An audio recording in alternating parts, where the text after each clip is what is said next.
let's discuss this. We know that I have diffuse thinning. I've made videos where I've pointed that out. I put oil in my hair to even show it that much more, brings it out.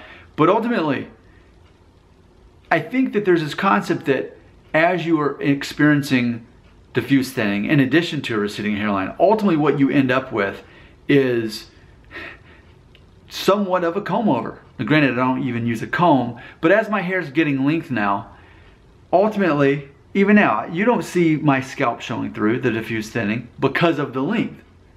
That's the reason. If it weren't this long, you would. So it's not that I'm covering up necessarily a bald spot, but just in general, it's thinner. And when it's a little bit shorter, you can see that all over my scalp because that's how it is consistently across the top.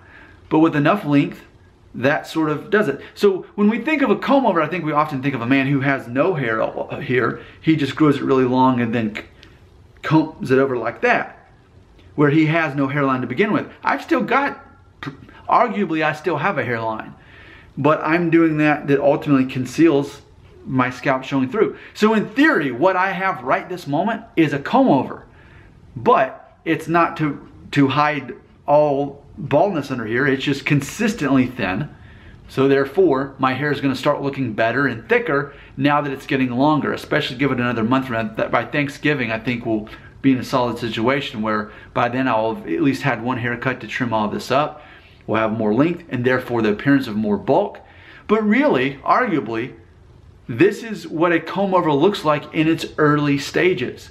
Again, no obvious balding spots, but diffuse thinning is distributed, consistent balding spots altogether because there's less density there. Do you agree? This ultimately is a comb over, even though there's not some major bald spot that I'm covering up. Your thoughts on that belong right here.